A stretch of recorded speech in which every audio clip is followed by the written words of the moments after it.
Now I would like to introduce Mr. Gerard Cody of the Watergate Theatre, who's known to a lot of us here, who will now recite a poem, Dulce et Decorum Est, by Wilfred Owen, which will be followed by the reading of a letter sent home from the front from Corporal P. Staunton to the Kilkenny people.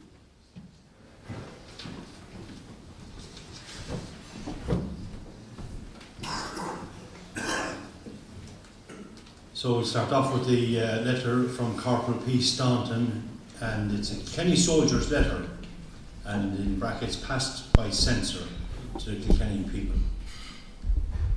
Balkan States, 12th of April, 1916.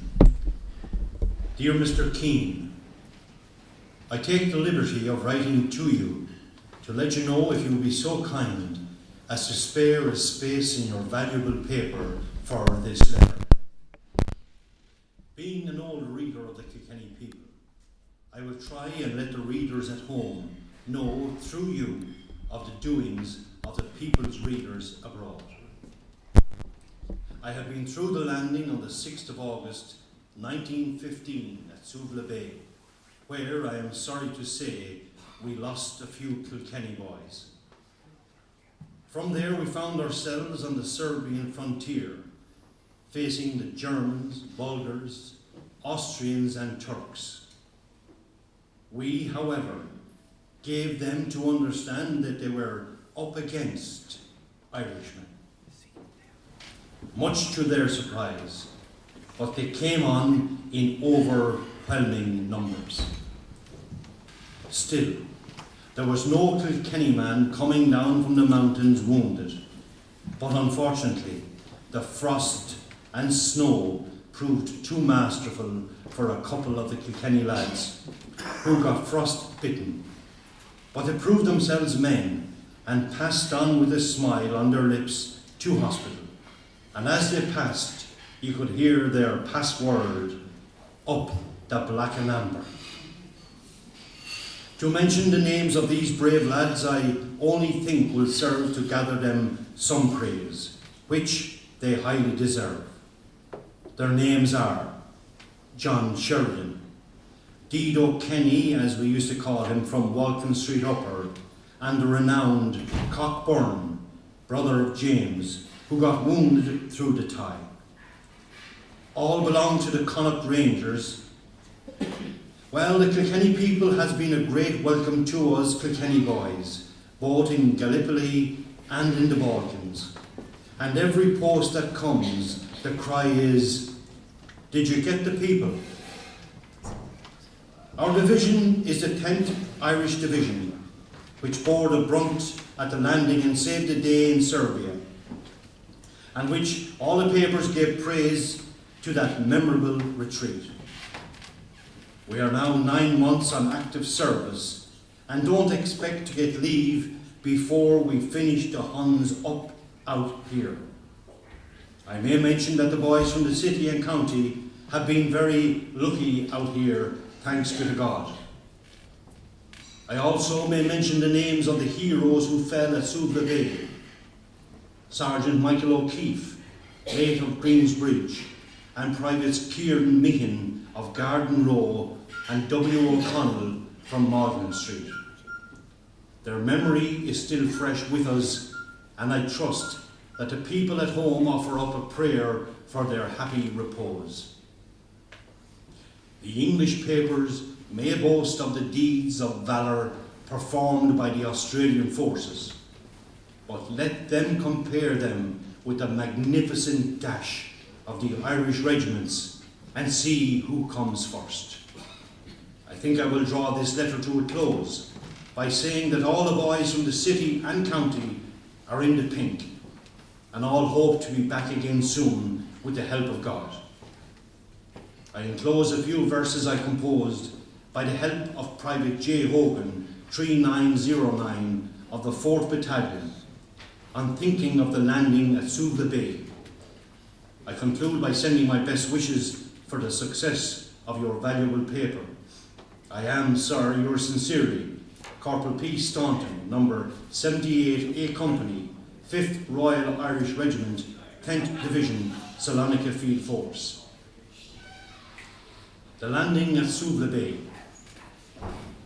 'Twas on the 6th of August, on a bright and sunny day, we landed at the Dardanelles, some thousands of miles away. We knew not what before us lay, but we heard a shot and shell, and many an Irish soldier there that day now lives no more to tell. It was a bright and glorious day, which we will never forget, when the Connachts and the 5th Royal Irish went through the Vale of Death. It was death by fire and water, going through the Bugle tide, but those gallant sons of Erin their enemy defied.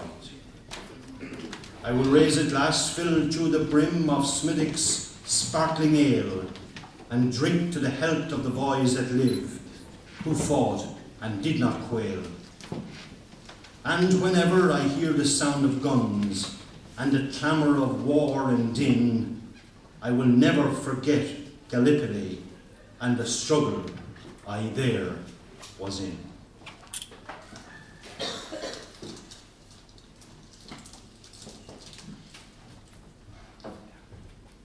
Dulce et decorum est by Wilfred Owen. Dulce et decorum est is a poem written by Wilfred Owen during the World War I and published posthumously in 1920. The text presents a vignette from the front lines of World War I, specifically of British soldiers attacked with chlorine gas. In the rush, when the shells with poison gas exploded, one soldier is unable to get his mask on in time. The speaker of the poem describes the gruesome effects of the gas on the man, and this gives a bitter twist to the Latin title and the final 2 lines of the poem. Dulce et decorum est pro patria more, which was drawn from the Roman poet Horace and translates as, "It is sweet and honourable to die for one's country."